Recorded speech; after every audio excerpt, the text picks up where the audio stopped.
prazer estar aqui. É a primeira vez que eu passo a palavra aqui na Igreja Adventista. Então, é um prazer, também é uma responsabilidade muito grande para mim. Eu agradeço a Deus pela oportunidade, porque a Zica tinha falado comigo desde abril, eu acho, maio, e ela disse, vem aqui em maio, só que maio era o meu aniversário, porque é na segunda semana, e meu aniversário também é na segunda semana de maio. Aí eu disse, eu acho que não vai dar, porque iria chocar. Mas ela disse, vai ter uma data em outubro. E aí eu disse, então vamos colocar para outubro. Passou vários meses, né? Mas aqui estamos em outubro. E Deus foi tão maravilhoso que trouxe o Coral de Boa Viagem para cá no sábado. Então eu estava aqui no sábado também até. A Zica falou, como é que vou apresentar você? Aí eu disse, a gente estava aqui no sábado, né? Eu era uma das pessoas que estavam aqui. Então Deus marcou esse dia para que eu estivesse aqui. E que o que eu venho a falar não seja propriamente das minhas palavras, da minha boca, mas que seja Deus, né, falando através de mim. E aí o título da pregação, né, dessa palestra, vamos dizer assim, dessa explanação, ele é a simplicidade da fé infantil. E aí tem um subtítulo, como as crianças nos desafiam a crer. Porque Zica me deu uma ideia para falar, né, sobre fé, até porque, pelo que ela passou, as pessoas que estão aqui na frente estão falando muito sobre fé.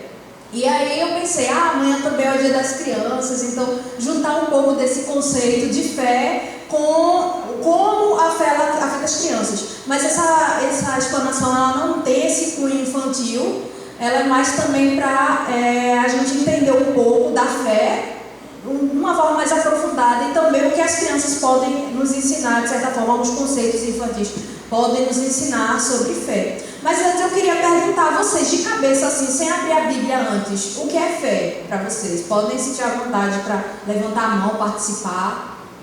É crer em algo que a gente não vê.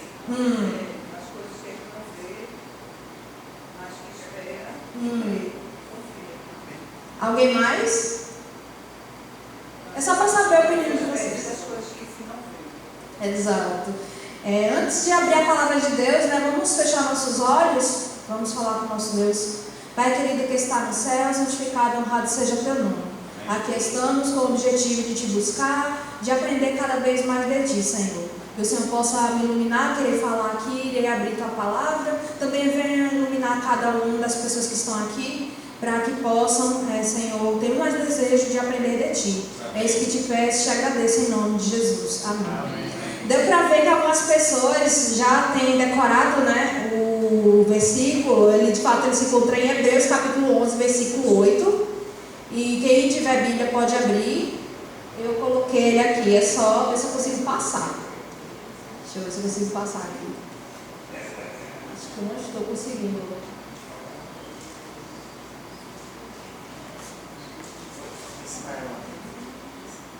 Não é esse não, é o antes. Acho que eu passando de lá. Acho que o pessoal está passando. Erros técnicos acontecem, né? Mas está aqui o versículo. De fato, foi como já foi falado, né? Que a fé, ela é a certeza de coisas que não se esperam, a convicção de fatos que não se veem. E aí, quando eu fui ler esse versículo, eu meditei nele. E aí eu pensei em algumas coisas que eu gostaria de compartilhar com vocês. Porque assim, você percebe na estrutura do versículo que ele tem duas partes, né? Já foi até mencionado. A primeira seria o fato da fé ser o firme fundamento das coisas que se esperam, foi até mencionado pela Damares. E a outra parte que é uma prova das coisas que não se veem. E aí eu fiquei pensando sobre isso. E pensei, por exemplo, será que a fé ela acontece quando a gente vai, por exemplo, para um restaurante? E aí você tem um garçom, né, vai até você e você diz que quer uma pizza, por exemplo. E aí o garçom vai e leva o seu pedido. O fato de esperar por essa pizza significa que você está exercendo fé? Porque você está esperando por alguma coisa que você espera, assim? Seria fé? Eu acredito que não.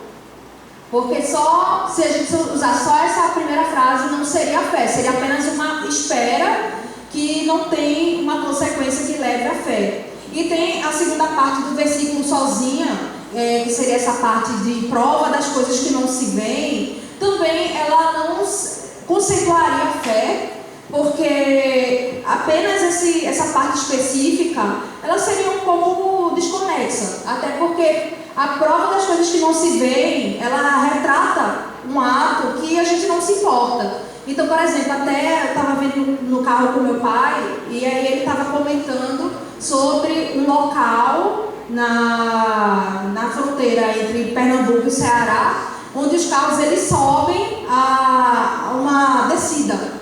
Eu acho que alguns de vocês já conhecem, acho que é a ladeira do Exu, alguma coisa assim, não é? E aí, ao invés dos carros descerem a rampa, eles sobem. E aí eu fiquei pensando sobre isso.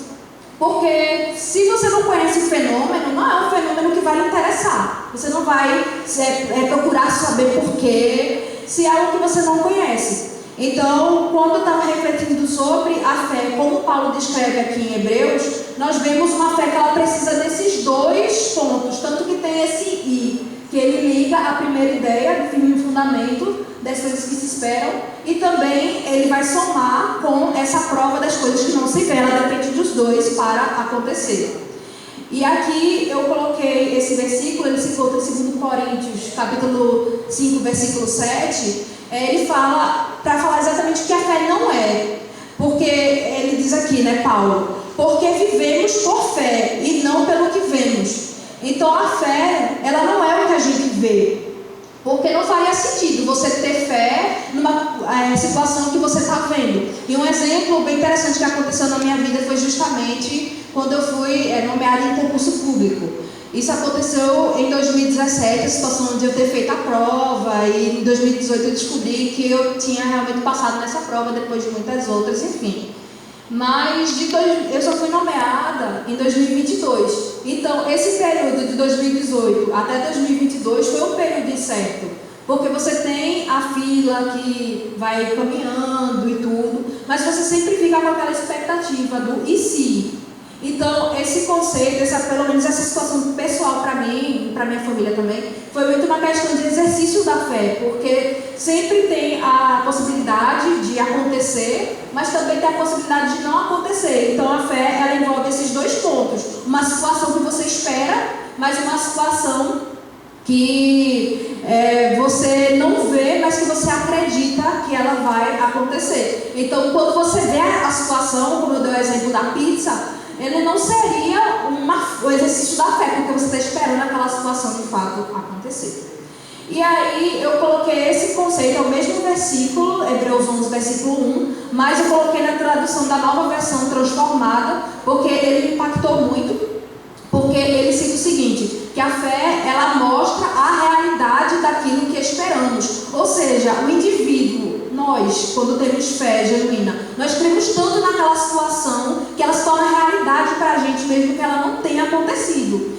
Então, essa questão mesmo que já foi comentada, uma situação que você não viu, mas você crê que ela é real. Até lembrei de um exemplo agora, de Jesus, quando ele orou a Deus antes de ressuscitar Lázaro. E aí ele agradece a Deus pela bênção que ele tinha concedido. Só que Jesus não tinha ressuscitado Lázaro ainda. E aí a pessoa pode até pensar, mas como ele está agradecendo por uma bênção de algo, de um milagre ali que não aconteceu. Mas ele tinha uma fé, Jesus era Deus, mas ele também era ser humano.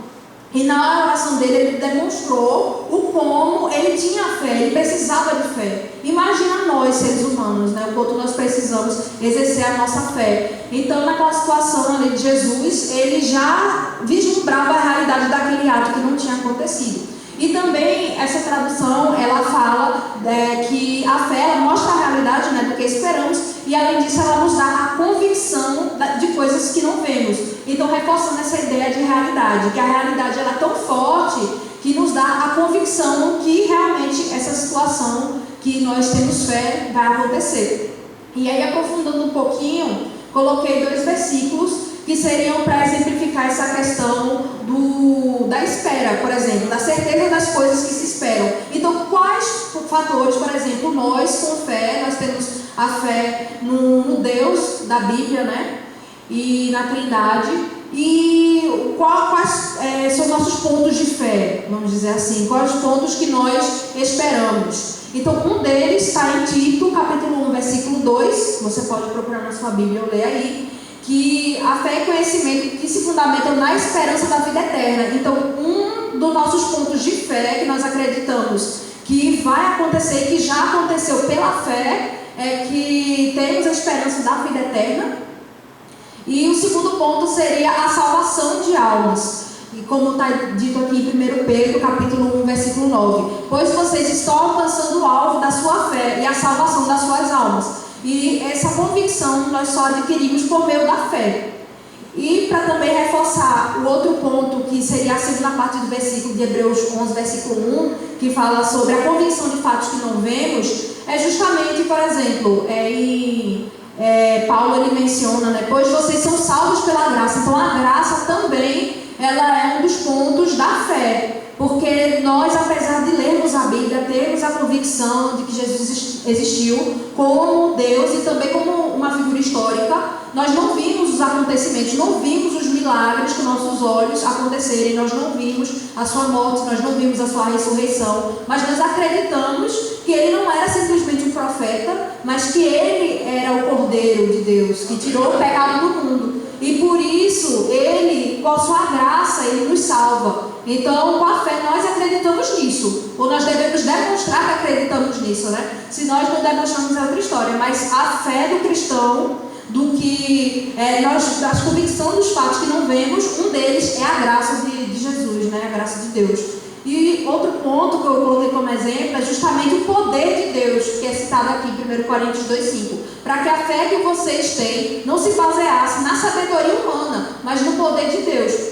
Então, mais uma vez, assim como a graça, nós não vemos exatamente o poder de Deus, não é como nos filmes, às vezes que a gente vê o super-homem e tal, com super força e tudo mais, mas é o poder de Deus que move os milagres. Então nós vimos situações de irmãos falando, compartilhando no momento de oração.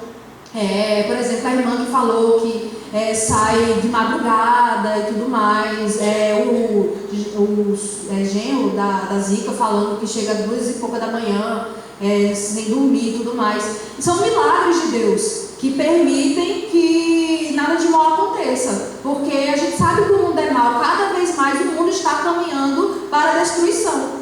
Mas nós só estamos aqui hoje, nós acreditamos que pelo poder de Deus que atua em nós, que faz milagres em nossa vida, que nós podemos, né, estar aqui. E é isso que nos move também a cada dia, e Deus seja louvado por isso, né, cara? Amém. E aí a pergunta pode ficar, ok, né, você falou sobre fé, mas o que isso tem a ver com as crianças, né, que eu tinha citado no título? E aí vai entrar a parte, como eu falei, essa pregação não é voltada para crianças, mas é uma análise de como a fé, ela afeta desde a criança até a vida adulta e como isso influencia até nós hoje. Nós, como adultos, nós influenciamos as crianças e adolescentes e elas também nos influenciam. Então, como o Dia das Crianças amanhã, tudo mais, é um tema interessante. E eu encontrei essa questão dos estágios da fé. Ele é um livro do autor James Fowler, acho que não dá para ler direito, mas basicamente ele fez um estudo sobre a fé e ele falou que a fé ela tem 6 estágios e ela é dividida desde quando a criança nasce até a vida adulta e tem um desenvolvimento ali da relação daquele indivíduo com Deus com o decorrer da sua vida. E aí a citação ela está uma pequena, mas ela fala o seguinte, que há pessoas que comparam a fé com um cubo. De qualquer ângulo de visão, ressalta-se, o observador pode ver e descrever pelo menos 3 lados do cubo. Porém, o cubo tem verso, fundo e interior também. Vários ângulos de visão devem ser coordenados simultaneamente para fazer justiça real na caracterização da fé. Então nós vimos um conceito bem simples, né? Paulo deu o conceito que a gente às vezes até decora, mas a gente viu nos outros versículos que a fé simplesmente, ela não é apenas aquele versículo. Tem várias passagens na Bíblia que falam sobre fé. E aí quando você vai fazer um estudo mais aprofundado ainda, você vê que ela não é apenas uma construção divina, mas ela é uma questão também social e cultural que vai influenciar no desenvolvimento da fé do indivíduo. E é isso que ele vai falar. E aí, por exemplo, ele divide em 6 etapas da fé. A primeira é a fé primal, que ele chama. Ela se desenvolve do 0 aos 2 anos. E ela é um fator crucial. Até Ellen White ela fala no sentido de que a mãe, a relação da mãe, o humor da mãe, o que a mãe se alimenta na gravidez ou depois, isso vai afetar a criança. Eu acho que até observação da criança, alguma coisa assim, orientações para a criança. Isso, ela fala, eu li, não relacionado com esse livro, mas eu achei bem interessante porque tem uma relação. E aí ela fala que o humor da criança ele vai ser diretamente influenciado por causa da mãe. Então, se a mãe for irritadiça, se a mãe for estressada, ela tiver um humor melancólico, isso vai atingir a criança. Mas se a mãe for bondosa, ela for misericordiosa, etc., isso também vai influenciar positivamente o caráter da criança. Então, o livro não está necessariamente errado quando ele fala do desenvolvimento da fé. Porque às vezes a gente acha, a criança é muito pequena, 1 ano, ela não entende nada. Mas às vezes ela vai interpretar as relações que ela tem com o mundo de uma forma que vai influenciar ela para sempre. E é isso que ele fala, assim, fazendo um resumo, porque nessa etapa da fé primal, ele fala que a criança ela vai ver Deus através dos pais, e não apenas dos pais. Se aquela criança não tem uma família, um pai, uma mãe presente, aquela pessoa que está cuidando da criança vai ser a figura paterna, materna, que ela vai no futuro relacionar a Deus. E aí como assim? Basicamente, se aquela criança ela vê o pai orando, principalmente ações, porque ele fala palavras, mas principalmente ações. Então, se ela vê o pai orando ou vê falando de Deus com reverência, o filho vai entender que o nome Deus, vai associar o nome Deus como uma figura de reverência, como uma figura que deve ser respeitada. Mas, ao contrário, se vê aquela figura familiar falando de Deus com desprezo, blasfemando, xingando, ou na relação mesmo familiar, isso vai dar uma impressão negativa para a criança. Então ela vai associar a Deus da mesma forma que ela associa os pais. Então isso é muito impactante e traz essa necessidade de ter muito cuidado da forma que nós tratamos, né, a nós mesmos, outras pessoas, com relação às crianças.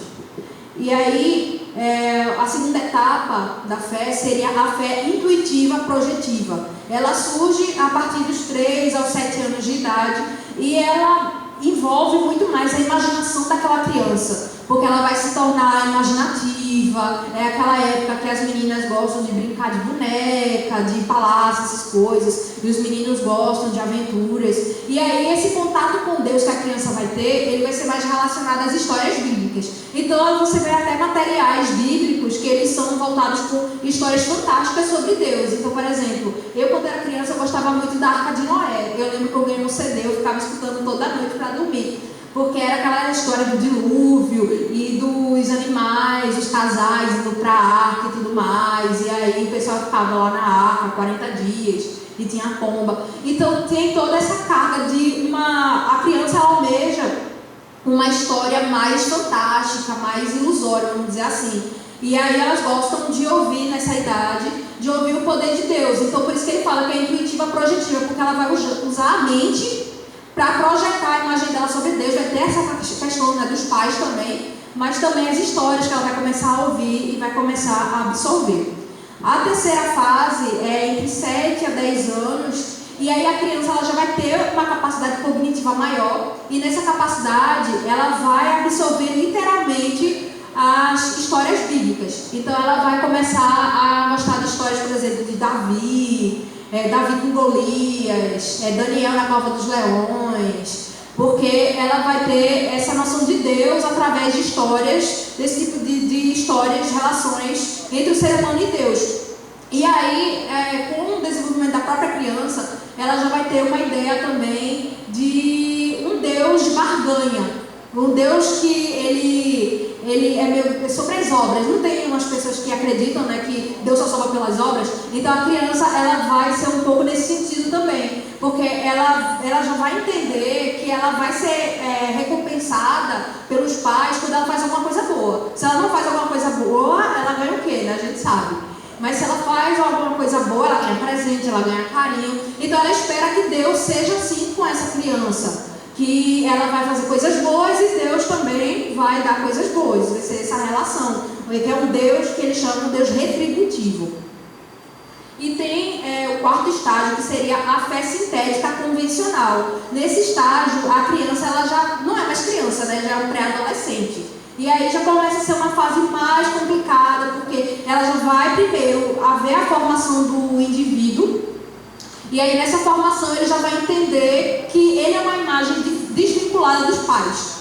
Então assim, ele não é mais filho de fulano, filho de cicrana. É uma pessoa independente. E ele vai começar a entender que existem outras pessoas que pensam de forma diferente da dele. Daquele meio, às vezes uma criança que ela convive na igreja. E às vezes ela tem amizades com pessoas que são de fora da igreja. E aí nesse contexto ela vai entender que tem pessoas de outras religiões, que acreditam em Deus de outras formas. E isso vai moldar o entendimento dela. Ela vai pensar, ora, não só tem a igreja aqui, tem o mundo fora também. E isso também vai moldar a minha individualidade como pessoa. Mas ao mesmo tempo ela vai se perguntar o que é certo e o que é errado. E vai, ao mesmo tempo, ela está ainda numa idade de se conformar com o que parece que é certo. Então geralmente ela vai ter aí o controle dos pais, para que ela possa ali continuar naquele meio.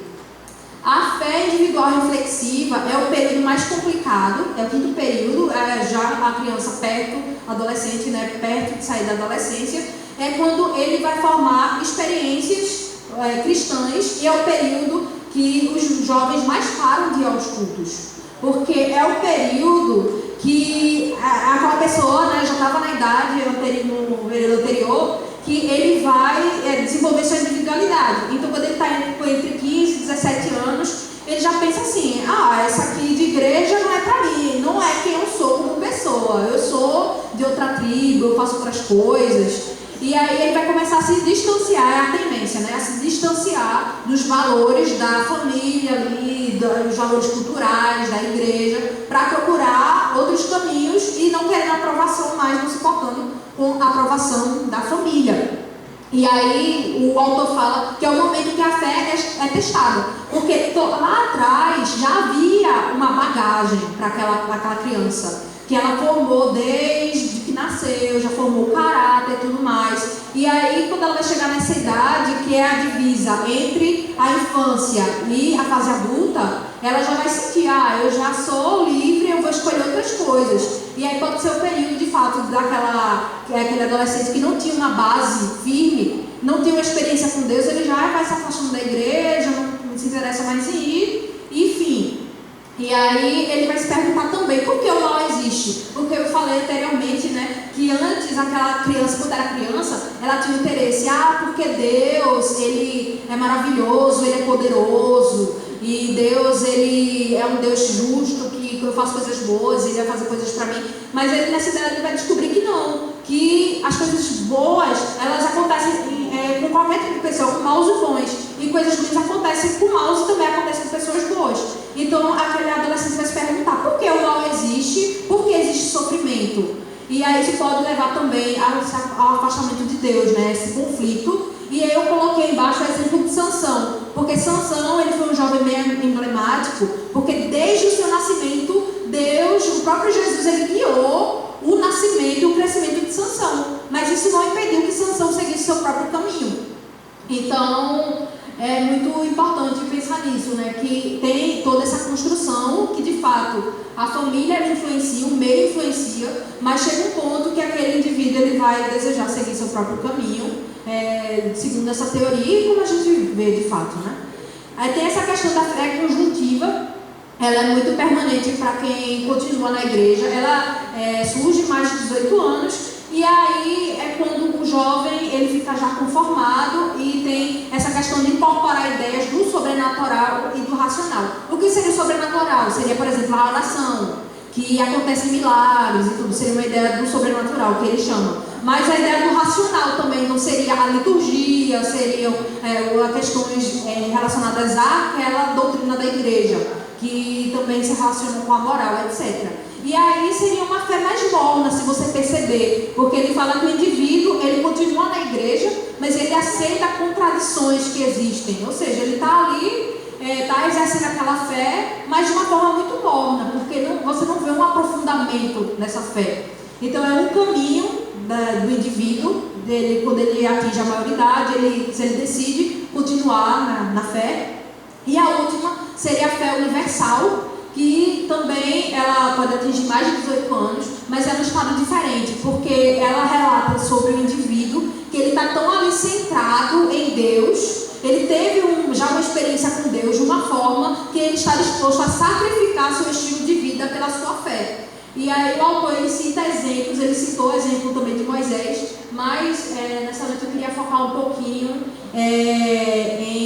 em Abraão, e ele fala também que poucas pessoas atingem esse estágio, porque realmente ela depende muito de uma comunhão com Deus, e até na Bíblia mesmo poucas pessoas, de relatos, elas chegaram nesse estágio de fé universal, né, de abdicar de tudo para seguirem a sua fé.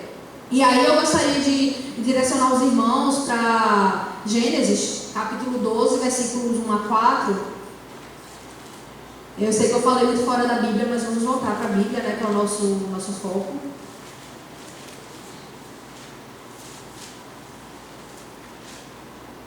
Está aí escrito, né, mas eu acho que está um pouco pequeno também, mas aí é só para facilitar a leitura. Quando nós vemos Deus chamando Abraão, ele fala o seguinte: o Senhor disse a Abraão: saia da sua terra, da sua parentela, da casa do seu pai, e vá para a terra que lhe mostrarei. Farei de você uma grande nação, eu abençoarei, engrandecerei o seu nome, seja uma bênção. Abençoarei aqueles que te abençoarem, amaldiçoarei aqueles que o amaldiçoar. E em você serão benditas todas as famílias da terra. Partiu, pois, Abraão como o Senhor lhe havia ordenado, e Ló foi com ele. Abraão tinha 75 anos quando saiu de Harã. Então, a gente vê que, seguindo essa linha cronológica de estágios da fé, Abraão, né, na época, ele só atingiu essa questão de fé universal com 75 anos. Então, às vezes chega para pessoas com uma idade avançada, mas às vezes muito avançada, como no caso de Abraão. Mas hoje a gente vai falar que Deus ele tem uma mensagem de fé para todos nós, né? Independente da idade. A infância, ela direciona muito do que aquela pessoa vai se tornar quando ela se tornar adulto, mas também depende da própria pessoa. E até eu trouxe algumas perguntas mais reflexivas, que não sei se dá para ler, mas elas seriam o seguinte: quais as crenças da família de Abraão, a ponto de Deus pedir para que Abraão se afastasse deles? A segunda pergunta: o que Abraão deixou para trás ao tomar sua decisão? E a terceira: como Abraão sabia que aquela era a voz de Deus? Porque, como você lê, eu li Patriarcas e Profetas para tentar achar uma resposta para essas perguntas, e Ellen White ela fala que até certo ponto, você continua a leitura de Gênesis 12, você vê que foi um grupo grande de pessoas com Abraão e com Sara, Ló, etc. E aí Ellen White fala que esse grupo de pessoas, eles criam no Deus Yahvé, né? Mas eles também criam em outros deuses, então eles eram politeístas. Então, se eles continuassem naquele meio, né, Abraão, Ellen White fala que seria prejudicial, ele não seria capaz de cumprir o propósito que Deus tinha para ele. Por isso que Deus mandou que ele, de fato, saísse. E ele perdeu, né, contato com família, a terra. Se você vê um exemplo, ele morava em Ur dos Caldeus, então era uma cidade. Então, por exemplo, como você morar em São Paulo e Deus mandar a sua família para o interior do Mato Grosso, que não tem nada, só tem terra lá, enfim, uma realidade totalmente diferente. E Ellen White também fala, né, que Abraão ele tinha certeza no seu coração que era a voz de Deus. Ela não especifica como, mas Abraão sabia que aquela era a voz de Deus e ele deixou tudo de fato para trás. E aí, eu falei, né, dessa questão do desenvolvimento infantil, enfim, e de Abraão, porque os dois, eles trazem alguns ensinamentos para nós de coisas que nós devemos cultivar para aumentarmos a nossa fé. E aí, o primeiro ponto, que seria, no caso, o ensinamento, né, das crianças, de comportamentos da criança para os adultos, seria, por exemplo, o primeiro, seria o fato das crianças elas confiarem completamente. De fato, elas confiam completamente. E aí se fala que, de fato, as crianças elas não têm os traumas, vamos dizer assim, elas não têm o contato que adultos têm com outras pessoas e com o ambiente. Mas para exercermos a nossa fé de forma plena, nós devemos confiar completamente. E aí, isso envolve muito a questão de confiar que Deus vai cumprir as suas promessas na minha vida, na sua vida. Às vezes é muito difícil, porque essa questão de crianças até se relaciona muito com o primeiro amor, né? Com aquele estágio de você estar ali, a sua fé em Deus, você está encantado com aquilo, você acredita que Deus é grande e maravilhoso, mas com o desenvolvimento, com a rotina da vida, você esquece disso e você deixa de confiar em Deus. E aí é importante confiar que Deus, Ele está ali, Ele vai realmente cumprir as suas promessas na vida de cada um de nós. Confiar que Ele Ele vai ser capaz de te ajudar a vencer suas batalhas. É muito difícil pensar sobre isso, mas Deus Ele está aqui com o objetivo de nos ajudar, né? Através do seu poder. Ele vai nos ajudar a vencermos as nossas batalhas de cada dia. Por mais que pareçam desafios intransponíveis, a fé ela é capaz de fazer essa transformação e de nos auxiliar nesse sentido. E aí eu coloquei até o exemplo que está em João, capítulo 6, versículos 7 a 10, que é justamente a história da multiplicação dos pães e dos peixes. Porque ele fala que foi um jovem, né, uma criança, adolescente, que estava ali com pães. Então, ele estava ali com 5 pães, 2 peixes, mas ele mesmo assim ele ofereceu, porque ele poderia ter pensado, se fosse um adulto, certamente ele iria pensar, eu não vou dar isso não, 5 pães, 2 peixes, para alimentar ali 40 mil pessoas, só de homens, fora mulheres e crianças, isso não vai dar para ninguém. Mas ele teve a iniciativa de doar o alimento. E aí até, como o versículo que eu coloquei foi relacionado a Filipe, que ele viu a atitude do jovem, né, viu que tinha aqueles pães, e ele disse, 200 dinheiros de pão não bastarão para que cada um deles tome um pouco. E aí André, o irmão de Simão Pedro, disse, está aqui um rapaz que tem 5 pães de cevada e 2 peixinhos, mas o que é isso para tantos? Só qual foi a resposta de Jesus? Eu acho que isso é o importante. Disse Jesus, mandai assentar os homens. Ele não questionou, ele só apenas disse para que fossem ali doar aquele alimento. Então, às vezes, o pouco que é pouco para nós, a nossa fé, a nossa falta de talento, nossa falta de recursos, ela é o bastante para Deus multiplicar e fazer a sua obra. Então, devemos ter fé o bastante para que possamos, como essa criança, acreditar que os nossos recursos, o nosso tempo, eles são bastante para que Deus ele possa multiplicar e fazer a sua obra através de nós. E até eu coloquei uma parte de desejar todas as nações, que é justamente falando sobre isso, né? Que como André, ao olhar os 5 pães, ele exclamamos, o que é isso para tantos? Hesitamos frequentemente, não dispostos a dar tudo o que temos, temendo gastar e ser gastos por outros. Mas Jesus nos manda, dai-lhes vós de comer. Sua ordem é uma promessa, e em seu apoio está o mesmo poder que alimentou a multidão junto ao mar. Então, às vezes a gente não vê os milagres de Deus porque a gente não confia. A nossa fé é menor do que um grão de mostarda ainda, e a gente não consegue ver de fato as maravilhas que Deus tem para nós, né? Porque a gente não confia. Mas como crianças devemos acreditar sem restrições. E o que significa acreditar sem restrições? Eu gostaria de citar o exemplo de Abraão mais uma vez, que foi de Patriarcas e Profetas, que ele fala sobre a viagem de Abraão. Se você ler, continuar a leitura de Gênesis 12, ele fala que Abraão ele foi para vários lugares, ele parou, saiu de Harã, e aí ele foi para vários territórios. E essa parte específica de Patriarcas e Profetas fala que Abraão ele chegou na planície que era muito boa para se morar. E era um local maravilhoso, que dava para cultivar o gado, para ter o gado ali, tinha plantas, etc. Só que Abraão ele viu que tinha os cananeus que moravam naquela terra, que aquilo poderia ser uma má influência para ele e para sua família. E que ele ficou temeroso por causa disso. Mas ele fala justamente porque Abraão ele tinha tudo para desistir. Porque ele estava indo para uma terra que ele não sabia onde era, ele não sabia o que ele deveria fazer ali, ele só ouviu a promessa de Deus dizendo que ele seria uma grande nação.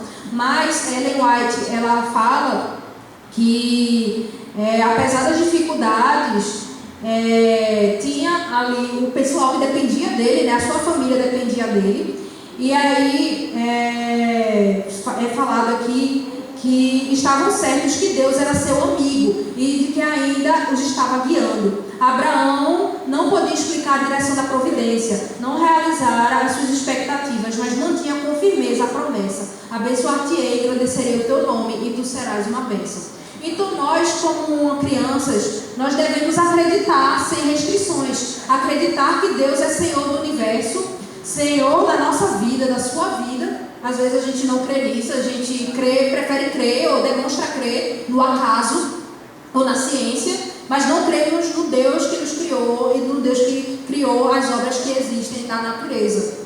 Então isso é muito importante para nós exercitarmos a nossa fé. Nós precisamos acreditar e agir também segundo a vontade de Deus, porque é muito fácil chegar e dizer que eu creio, nossa Senhor, eu creio em Ti. Mas quando há questões de ações que nós deveremos ter, nós não agimos de forma que está ali, que nós devemos agir, né? Demonstrar a nossa crença em Deus, especialmente durante provas e aflições. E também devemos acreditar, mesmo quando as circunstâncias elas não parecem favoráveis para nós.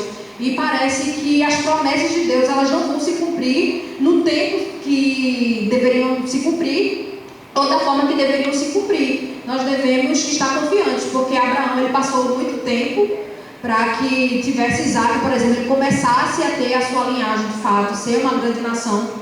Mas ele, como foi dito aqui, né, ele confiou firme em Deus que ele, de fato, cumpriria as suas promessas. E por último, as crianças, como crianças, elas são curiosas e não medrosas. E como assim? O fato das crianças elas terem uma curiosidade, elas terem essa necessidade de perguntar, de saber o que vai, né, acontecer e tudo. E aí nós devemos ser assim também para exercitar a nossa fé. Nós cremos, às vezes de uma forma muito morna, porque nós não lemos o bastante, nós não oramos o bastante. E aqui tem até uma menção sobre isso, que Abraão ele foi se guiando por Deus e orando na sua jornada. E isso que de fato ajudou a vencer as provas. E aí tem só essa última parte para nós fecharmos, que está em orientação da criança, e fala o seguinte: Ellen White, a eminente teólogo perguntou-se certa vez que idade deveria ter uma criança antes que houvesse razoável esperança de se tornar cristã. A idade nada tem a ver com isso, foi a resposta. O amor a Jesus, a confiança, o descanso, a segurança, são todas qualidades que estão de acordo com a natureza da criança. Logo que uma criança pode amar a mãe e nela confiar, então pode amar Jesus e nele confiar como sendo amigo de sua mãe. Jesus será seu amigo, amado e honrado. Então, para crianças não existe idade para crer em Jesus. Para adultos também não. Então, independentemente de sua idade, o importante é se agarrar nessas palavras. A partir do momento que você sente confiança, você sente descanso e segurança em Deus, você pode mudar a questão da sua fé. Você pode fortalecer sua fé em Deus e se entregar verdadeiramente a Ele. Amém. E para fechar, só com uma reflexão, acho que pronto. Jesus quer que tenhamos a fé como a de uma criança, mas não que tenhamos uma fé imatura. Então, o meu desejo nessa noite é que possamos ter um desejo de termos uma relação mais profunda com Deus, de realmente termos uma fé madura, uma fé de uma criança também, uma fé que se entrega, que confia e que busca Ele de todas as formas. E para finalizar, vai haver um louvor especial e depois dele vamos fazer uma oração para finalizarmos.